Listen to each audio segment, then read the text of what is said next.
선생님이에요. 한 주간 다들 잘 지내셨나요? 네, 좋아요. 이번 주 저희가 함께 암송할 말씀은 고린도전서 1장 18절 말씀이에요. 그럼 바로 같이 암송해 볼게요. 음악 주세요.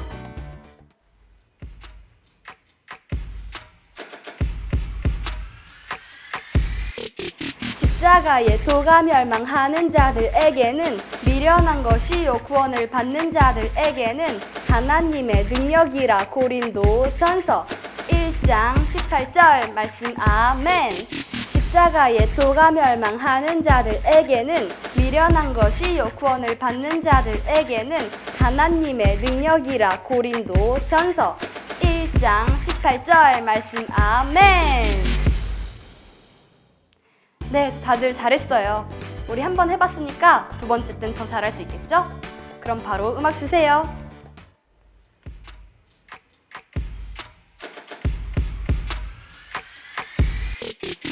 십자가의 도가 멸망하는 자들에게는 미련한 것이요 구원을 받는 자들에게는 하나님의 능력이라. 고린도전서 1장 18절 말씀. 아멘. 십자가의 도가 멸망하는 자들에게는 미련한 것이요 구원을 받는 자들에게는 하나님의 능력이라. 고린도전서 1장 18절 말씀. 아멘. 다들 너무너무 잘했어요. 이렇게 찬트 잘 했는데 그럼 다음 시간은 어떤 시간일까요? 맞아요, 예배 드리러 가야겠죠? 그럼 예배 드리러 카운트다운! 지금은 카운트다운 시간이에요. 다같이 손 들고 왼손 들며 머리 위에 쑥 10부터 거꾸로 손가락을 접기. 지금부터 예배 시간 신나게 외쳐요. 카운트다운.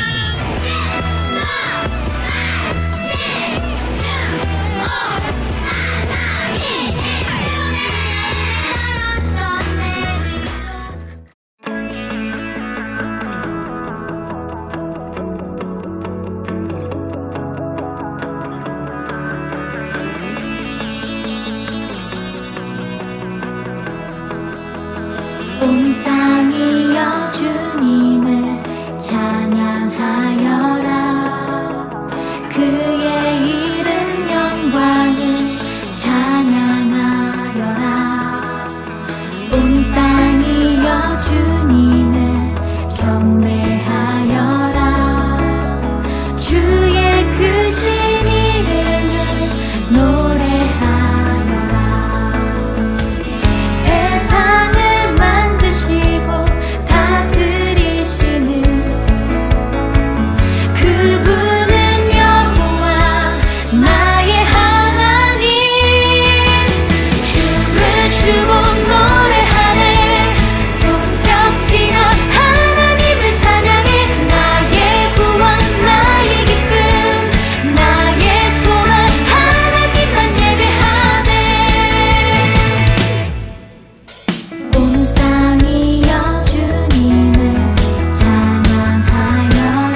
감사합니다. 오늘도 헤븐키즈 친구들이 주인전에 나와 예배드립니다.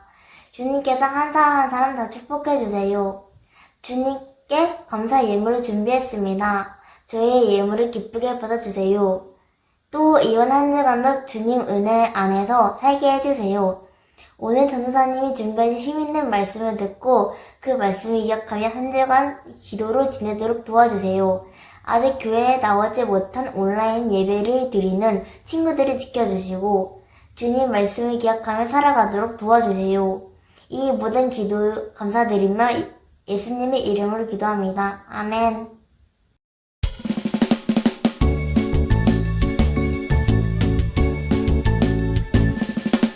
정성 없이 드리는 것 아니죠. 아낌없이 드리는 것 좋아요. 나의 맘과 정성 다해 주님께 즐거이 헌신해요. 주님처럼 나의 맘과 정성을 다해 즐거이 헌신하며 아낌없이 드리네. 나의 맘과 정성을 다해 기쁜 마음으로 주께 드려요. 정성 없이 드리는 것 아니죠. 아낌없이 드리는 것 좋아요.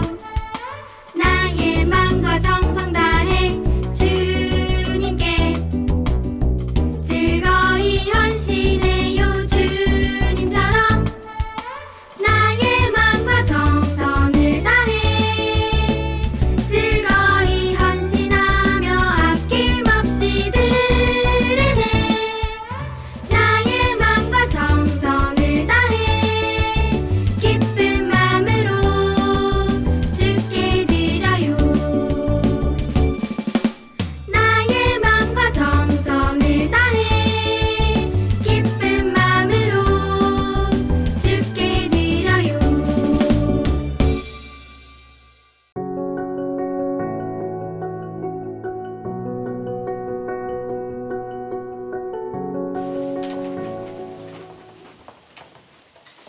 다들 예수님의 향품 잘 가져오셨나요? 그럼요, 물론이죠. 저도 가져왔어요. 근데 무덤이 어디 있죠? 저기에요, 예수님의 무덤. 우리 늦지 않게 빨리 서두릅시다. 그래요, 빨리 가보자고요. 저기 봐요. 원래 돌로 막혀 있지 않았나요? 맞아요. 원래 돌로 막혀 있었는데. 대체 누가 돌을 저기로 옮겨둔 걸까요? 글쎄요, 이상하네요. 그래도 일단 들어가 봅시다. 어둡네요. 어두워서 그런가 저는 잘 못 찾겠어요. 그러게요. 제 눈에만 안 보이는 건가요? 아니요, 저도 예수님의 시체가 보이지 않아요. 분명히 여기 있어야 하는데. 잘 찾아봅시다. 누가 일부러 옮기지 않은 이상 여기 있을 거예요. 아니에요, 아무리 찾아봐도 보이지 않아요. 혹시 누가 몰래 다른 곳에 숨겨둔 건 아니겠죠? 에이, 대체 누가 그런 짓을 하겠어요. 저기 봐봐요. 당신들은 왜 살아있는 예수님을 죽은 자들 가운데서 찾고 계십니까? 예수님께서는 이미 부활하셔서 이곳에 계시지 않아요. 갈릴리에 있을 때 예수님께서 내가 죄인들의 손에 넘겨졌다가 십자가에 못 박힌 후 3일 만에 다시 부활하겠다 라고 말씀하셨잖아요. 맞아요. 예수님께서 그렇게 말씀하셨었어요. 저도 기억났어요. 그게 사실이었군요. 우리만 알고 있을 게 아니라 빨리 가서 모두에게 알립시다. 여러분, 빨리 와보세요, 빨리요! 저희들이 방금 예수님의 장례를 위해 무덤에 갔다 왔는데요. 무덤 문이 활짝 열려 있는 거예요. 그리고 예수님의 시체도 사라져 있었어요. 맞아요. 그래서 저희가 어쩔 줄 몰라 하고 당황하고 있었는데 저기서 찬란한 옷을 입은 2명의 사람이 나타나더니 예수께서 십자가에 달리셨다 3일 만에 부활하셨다고 말했어요. 거짓말 말아요. 어떻게 죽었던 사람이 다시 살아납니까? 맞아요. 아무리 예수님이 죽었다고 해도 그런 장난은 너무한 거 아닙니까? 장난이란요. 예수님께서 갈릴리에서 말씀하셨잖아요. 맞아요. 저희가 바로 그 산증인이라고요.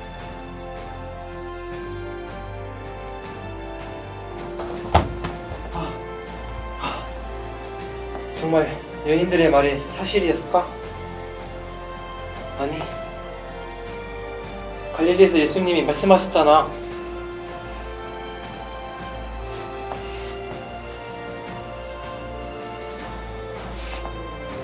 사실이었어. 예수님은 부활하셨어.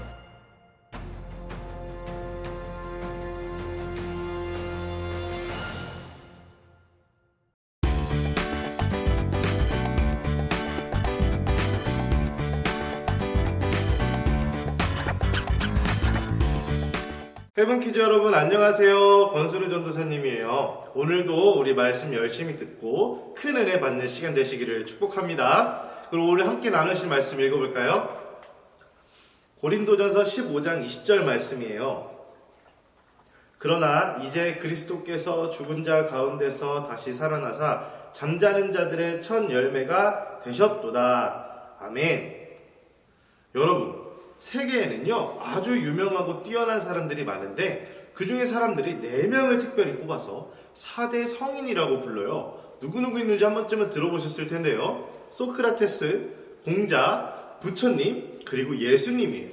이 4분의 공통점이 있다면 많은 사람들에게 큰 깨달음을 주고 선한 영향력을 끼쳤다는 것이죠. 그런데 여러분, 우리가 잘 알고 우리가 사랑하는 예수님도 이 4명의 그룹 중에 있는데요. 예수님만이 가지고 있는 특별한 점이 하나가 있어요. 이 다른 말로 하면 나머지 3분들은 이루지 못한 이야기인데요. 그것이 무엇일까요? 바로 죽음에서 부활하셨다는 사실이에요. 여러분, 많은 사람들을 좋은 말로 가르쳐주고 깨달음을 주기도 하고 행복하게 해준 사람들은 많이 있지만 스스로 무덤을 이기시고 죽음을 이기시고 부활하신 분은 이 온 세상에 딱 한 분, 바로 예수님밖에 없다는 사실이에요. 그래서 세상 사람들은 예수님을 그냥 위대한 사람, 성인이라고 부를지 모르겠지만 우리들은 예수님을 이렇게 고백합니다. 죽음에서 부활하신 나를 위한 구원자. 여러분, 이 사실을 여러분들 마음속에 잘 새기시길 바라고요. 우리 예수님은 특별해. 우리 예수님은 다른 어떤 것과도 비교할 수 없어. 우리 예수님이 짱이야 라는 마음을 갖게 되시기를 축복합니다. 여러분, 예수님이 그렇다면 어떻게 부활하셨는지 궁금하지 않아요? 오늘 전도사님이요, 예수님이 부활하신 그 현장으로 여러분들에게 이야기를 들려주려고 해요. 함께 한번 들어볼까요? 예수님이 십자가에 달려 죽으신 후에 아주 큰 돌로 막혀져는 무덤 속에 들어가셨어요. 예수님의 그 시신을 누가 훼손하지 않았을까, 누가 가져가지 않았을까 걱정했던 3명의 여인이 예수님의 무덤을 찾아가기로 마음먹었어요. 너무나도 소중한 예수님의 시신에 발라드릴 향유를 챙겨서 가게 되었죠. 슬픈 마음으로 큰 무덤으로 털레털레 걸어가고 있었어요. 무덤에 다 다르자 한 여인이 눈이 크게 떠지면서 이보세요, 이보세요, 놀라운 일이 일어났어요, 저기 한번 보세요 라고 외치는 게 아니겠어요? 자세히 보니 아주 큰 무덤의 돌이 옆으로 옮겨져 있었던 거예요.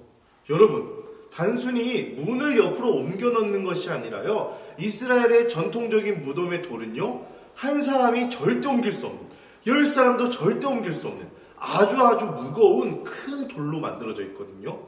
이 돌을 누군가 옮겼다는 것은 여러 명의 사람들이 힘을 합쳐서 계획적으로 옮겼던지 아니면 아주 특별하고 기적적인 일이 일어났든지 둘 중 하나예요. 그래서 이 여인은 너무 놀라 사람들에게, 이 같이 갔던 여인들에게 말했어요. 우리 예수님의 시신이 누군가 가져가게 된 거면 어떡하죠? 아닐 거예요. 우리 얼른 가서 확인해 봅시다. 세 여인은요, 무덤 안으로 얼른 뛰어들어갔어요. 그런데 더 놀랄 일이 생기고 말았어요. 예수님의 시신이 누워 있어야 할 그곳에 예수님은 계시지 않고요, 예수님의 몸을 감싸고 있던 옷, 세마포만 있었던 거예요. 여인들은 너무 놀라고 슬퍼서 그 자리에 주저앉아서 울기 시작했어요. 그런데 시간이 조금 지나자 무덤 밖에서 강한 빛이 나고 음성이 들려오기 시작했어요. 그 음성은 바로 천사들이었어요. 천사들이 여인들에게 이렇게 얘기하는 거예요. 여인들이여, 왜 슬퍼하십니까? 당신들이 찾고 있는 그분은 이미 죽음을 이기시고 무덤에서 나와 부활하셨습니다. 여인들은요, 순간 너무 깜짝 놀랐어요. 너무 깜짝 놀래고 사람의 생각으로는 도저히 이해할 수 없는 이 죽음에서의 부활이 믿어지지 않았어요. 그런데 한 여인이 스스로 생각을 돌이켜보기 시작하는데 예수님이 만날 때마다 가르쳐줄 때마다 했던 이야기가 떠오르기 시작하는 거예요. 십자가에 달려 죽으신 후 3일 만에 부활하실 거라는 예수님의 약속이 불현듯 떠오르기 시작했어요. 그래서 믿을 수 없는 마음과 두려움과 공포를 버려두고 마음속에 기쁨이 차오르기 시작했어요.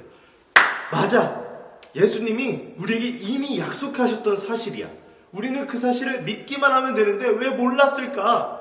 그리고는요, 기쁜 마음으로 거리로 뛰어나가기 시작합니다. 거리에 뛰어나간 여인들은요, 본인들이 본 것을 직접 전하기 시작했어요. 여러분 제 이야기를 들어보세요. 제자들 제 이야기 좀 들어보세요. 저희가 글쎄 예수님의 시신에 향유를 바르려고 찾아갔는데요, 글쎄 돌무덤이 열려 있고요, 예수님의 시신이 사라져 있었어요. 그리고는 천사가 우리에게 알려줬어요. 예수님께서 죽음을 이기시고 부활하셨다고요. 하지만 많은 사람들은 믿지 않으려고 했어요. 제자들조차도 자신들의 눈으로 보지 않았기 때문에 믿기 어려웠어요. 그때 여인들이 한 번 더 얘기합니다. 여러분, 이건 정말 사실이에요. 제가 예수님 부활의 산 증인이니까요. 이 말을 들은 많은 제자들과 베드로는요, 의심하다가 자리를 박차고 예수님이 부활하셨다는 그 무덤으로 뛰어가기 시작했어요. 여러분, 예수님은요, 정말로 부활하셨어요. 모든 사람들은 죽을 수밖에 없어요. 왜 죽을 수밖에 없냐면요, 우리의 죄 때문에 우리의 죄가 영원히 살 수 있는 하나님의 축복을 방해하기 때문이에요. 그런데 예수님께서는 이 죄의 문제를 해결해 주시기 위해서 이 땅에 오셨거든요. 그리고는 이 죄의 문제를 모두 해결하신 후에 살아계신 하나님 곁으로 가기로 약속하셨거든요. 여러분, 이 사실을 믿기만 하면, 예수님이 나를 위해 죽으셨고 부활하셨다는 사실을 믿기만 하면 우리의 죄가 용서받고 영원히 죽을 수밖에 없는 우리도 영원히 하나님과 살 수 있게 됐다는 사실, 여러분도 믿게 되시기를 바랍니다. 언젠가는요, 여러분들 마음속에 강한 이 믿음이 생길 거예요. 예수님께서 나를 위해 죽으셨구나, 그리고 예수님께서 나를 위해 부활하셨구나. 이 강한 믿음이 여러분들에게 생긴다면 그때부터는 여러분들을 하나님이 뭐라고 부르시냐면요, 부활의 증인이라고 부르실 거예요. 증인이라는 것은요, 그 사건이나 일어났던 일을 확신 있게 대답할 수 있고 증거를 댈 수 있는 사람들을 증인이라고 해요. 예수님께서는요, 부활을 우리에게 믿게 하셨고 보여주셨어요. 그래서 이 세상의 많은 사람들에게 죄와 사망이 끊어지고 부활과 승리의 이야기를 온 세상에 알리기를 원하세요. 그것을 위해서 여러분들에게 믿음을 주시고 부활의 말씀을 주신 줄로 전도사님은 믿습니다. 여러분, 그러니까 오늘부터 이렇게 기도하셔야 돼요. 예수님 부활 감사합니다. 이 예수님의 부활이 제가 믿어지게 해주세요. 그래서 오늘 놀랐지만 금세 기쁨으로 사람들에게 달려나가 예수님의 부활을 외쳤던 여인들처럼 나도 예수님의 증인이 되게 해주세요. 죄를 이기고 사망을 이기고 하나님 나라에 갈 수 있는 길을 열어주신 예수님을 전하는 살아있는 증인이 되게 해주세요. 여러분, 이렇게 기도하면 얼마나 멋진 헤븐키즈가 될 수 있을까요? 여러분, 부활절 설교는 길면 안 된다는데 전도사님 벌써 길어진 것 같아요. 이제 말씀을 좀 정리해 볼게요. 한번 같이 따라해 볼까요? 예수님은 부활하셨다. 맞아요. 여러분 마음속에 이 놀랍고도 놀라운 사실이 믿어지시기를 바라요. 그리고 이 부활한 사실을 소중하게 간직하셔서 온 세상 사람들에게 전하는 부활의 증인이 되시기를 축복합니다. 기도할까요? 사랑의 하나님, 감사합니다. 나를 위해 죽으시고 3일 만에 부활하신 예수님을 믿습니다. 내 안에 믿음을 더해주시고 이 오늘 등장한 여인들처럼 저도 예수님의 부활을 외치고 증거하는 예수님의 증인이 될 수 있도록 사용해 주세요. 부활의 기쁜 소식을 많은 사람들에게 알리는 예수님의 증인이 되기를 원합니다. 감사드리며 예수님의 이름으로 기도드렸습니다. 아멘.